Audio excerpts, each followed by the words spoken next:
I'm Indy and once again, this is the Great War on the Road, and I am again in England at the Tank Museum, Bovington, and I am with David Willy, the curator of the museum. David, could you say hello to people? Hello again, people. Now, you can probably see from my surroundings that I am in one of the tanks in the museum. I'm in a British Mark V tank. Now, we're not going to be doing a whole special about the Mark V right now. What today's special is, it is the Allied tank tactics in the later stages of the war. And it's going to be fascinating, and we, meaning mostly he, is going to be telling you all about it. But before that, tell us a little bit about the Mark V, because we saw the Mark IV last year and everything. What's changed?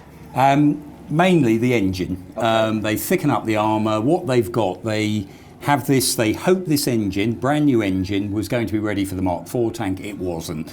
As with so much of production in Britain in the First World War, tanks, but lots of other bits of technology as well, they've got to find the factory space, they've got to find the skill set, they've got to find... So this idea, the soldiers at the front line are calling out for new equipment, but that idea that we're just going to turn up with it the following day, you know, and there's priorities. And one of the things that this Ricardo engine, it's called, that was designed by a guy called Harry Ricardo, he was given a list of issues. It had to be more powerful, twice as powerful as the original 105 horsepower Daimler engine that's in the Mark IV, and that was the original engine as well in the Mark I tank. Okay. So he's got to make it more powerful. He's got to fit it in the same space that the Mark IV was. He's not allowed to use alloys because they have priority for the aircraft industry.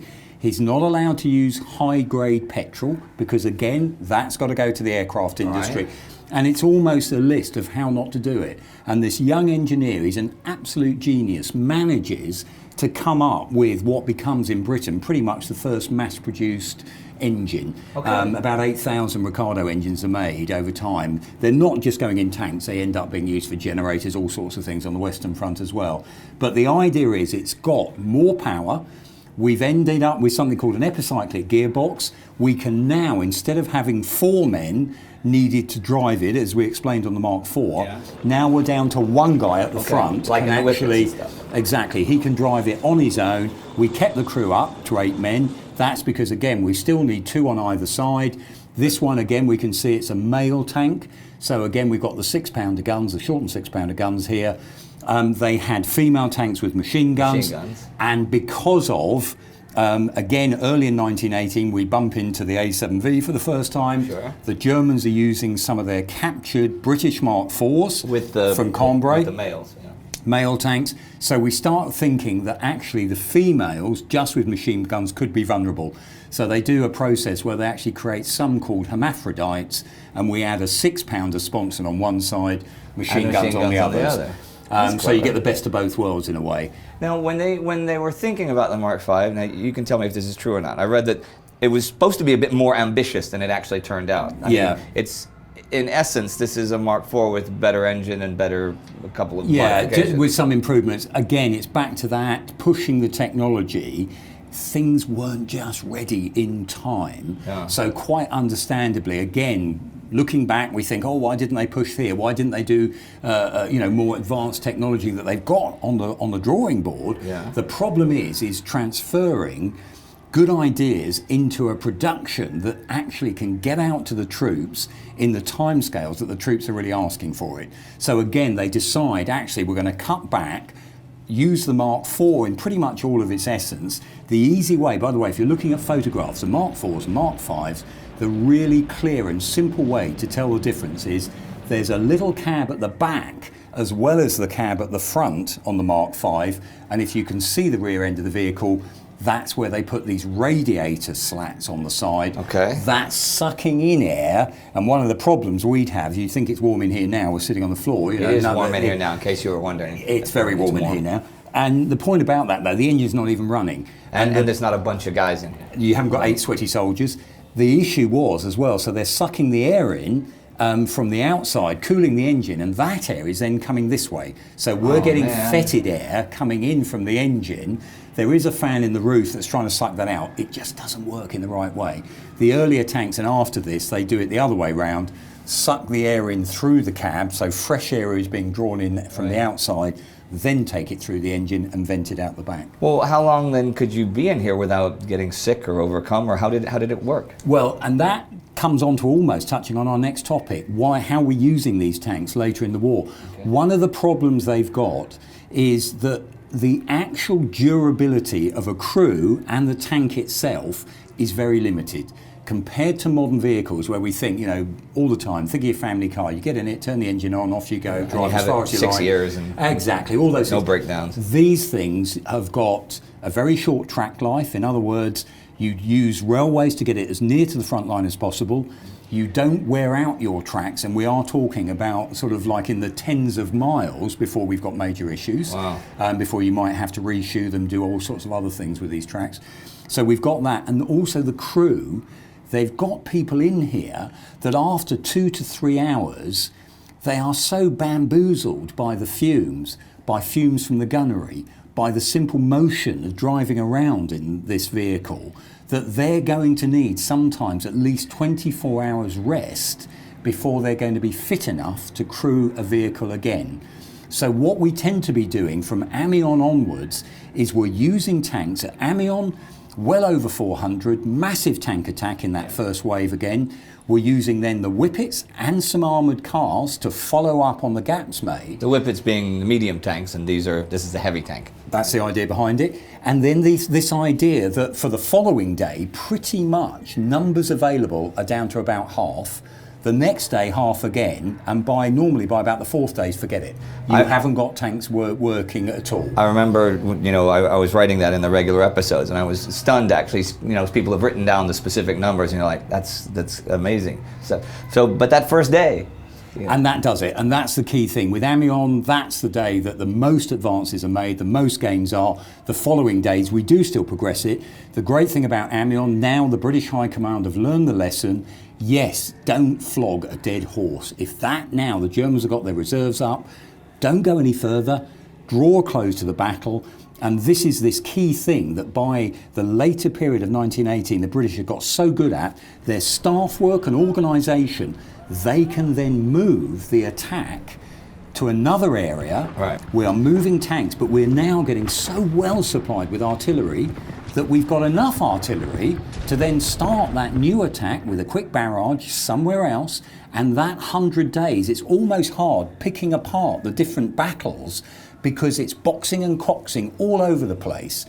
Amiens does the business on the first bit, on August the 8th, because that's what makes Ludendorff turn around and realise, hang on, I don't think we're going to be able to win this militarily now, because that takes the wind out of his sails. That really does it. The next 100 days just shows how good the British and the French, and now just starting to appear in September, the Americans, how good we're getting. And even the Belgians in September and October. Absolutely, that way. And that idea of being able to put a punch in, to take some ground. Everywhere along the front. Exactly, and we move the tanks around, but we're getting wise to the fact that actually that initial tank attack, that'll do us, thank you very much.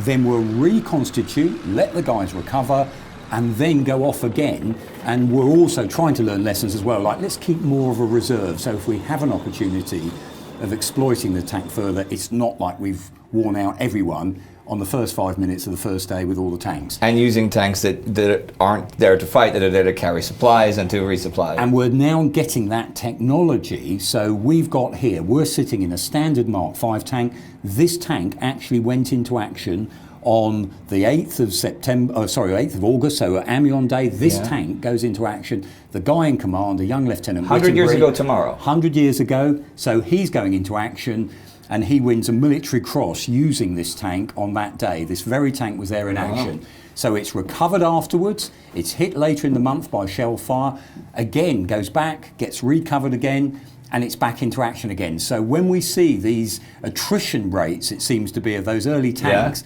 don't forget, that's probably because the crew are worn out, something simple's gone wrong. But they can fix it. And they'll fix it, and here we go again, chaps, we're ready to go again. Okay, well, let's go out of the tank and move along and then talk about some of the actual tactics in the field, how these would be used. Yeah, certainly. And we can look as well, again, back to this idea of how once you've got this good idea, how can we improve on it? How can we do other things with these tanks?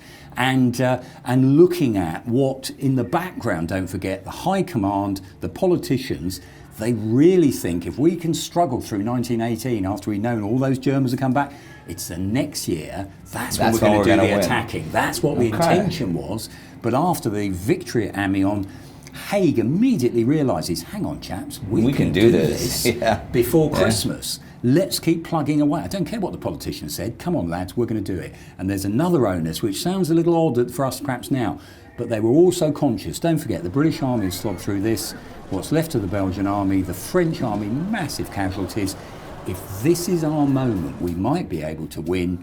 Let's not suddenly find the Americans turning up, claiming all the glory. So there was another pressure saying, let's make sure we win. If we've got the opportunity now, let's do that and pat the guys on the back.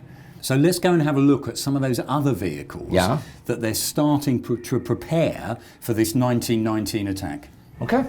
Out we go. Let's go. Okay, so we're outside of the Mark V now, and we're going to take a look at a, I guess, both specialty or unusual, different from a combat tank, right? Yeah. Take it away. So Mark V tank, if you can imagine, the Germans understand how big our standard tanks are. Right. So the simpler thing for them to do is make their trenches wider. Okay. So what do? If you come and have a look at this fellow here. Tiny. This one here is what they call a Mark V 2-star. So it's actually got a stretch bit in the middle, and the whole aim here is, as you've made it longer, it can cross a wider trench.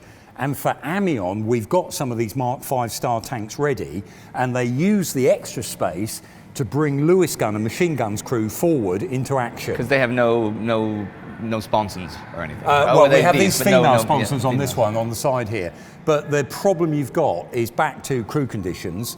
These tanks go forward, the Lewis gun teams jump out. That same engine, And they're pretty woozy. They take a while to get used to the fact that they've been going around the place. But they're in combat. And there they are, ready to supposedly fight. So there are problems still. But they also think, if we have a look as well, we come up with, before the end of the war, this is the Mark IX tank. And what you've got here, it doesn't actually see action, but instead of letting the infantry follow the tank, going into action, why not put them inside? And they actually designed this with the same Ricardo engine as in the Mark V tank. Let's put 30 soldiers in there and carry them forward across the battlefield. Now, they don't actually get to use these because, again, the war ends in November of 1918, but obviously we're planning for this bigger attack in 1919, so we're getting all our ideas and some of the new technology ready for the following year. Now, when the war ends, November the 11th, there's one of these tanks on a lake outside London with flotation pods on the side, and they're looking at the idea we might be able to use tanks for amphibious landings or crossing canals and rivers as well. So all of this technology is being pushed forward. And with the Americans, because I know you're about to ask me about the Americans, with the Americans getting involved, we're also looking at the fact that we've got now, with Britain, France and America, we come together to build a tank that's hiding behind us there that we call the International.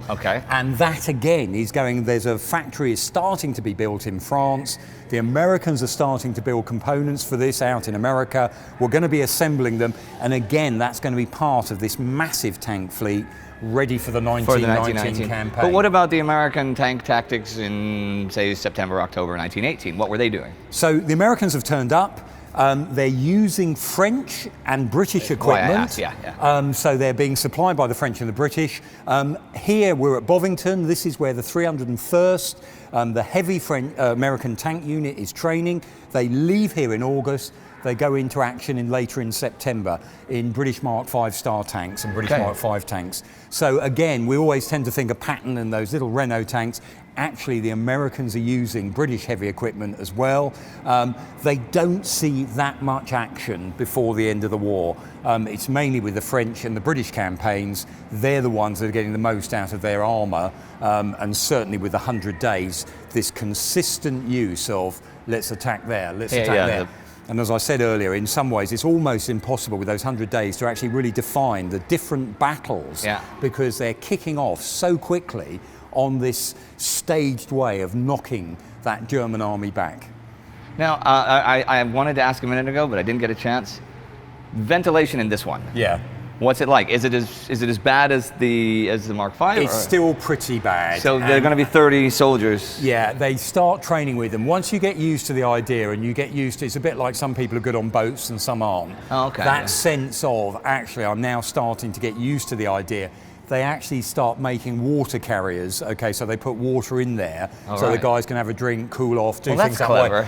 And again, they're thinking these issues. And again, one thing that we're constantly amazed of when you go around here is that rapid, we've got a problem, this is going to be our solution to it.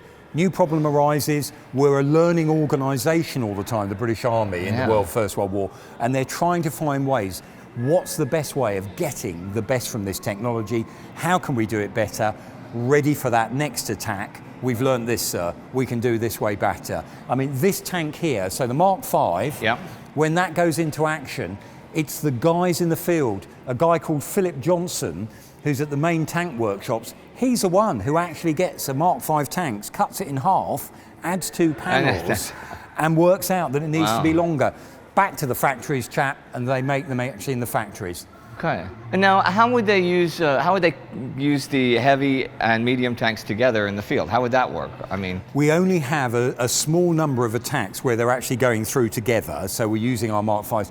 Amiens, a prime example. This idea of the heavy tanks doing the breakthrough, lighter tanks going forward, exploiting it. But already with gun carriers, with supply tanks, with all these other versions of the vehicles, they're trying to put them together so that we've got an effective way of keeping a momentum going. Okay. Or, after that first day, as we were discussing, if only half the tanks are ready, we'll carry on the attack the third day, second day maybe. After that, draw a close, let everyone recuperate, we're ready to attack down the again line 3 days in a later. different area. So when we've got our breath back, as it were, and do another punch somewhere else.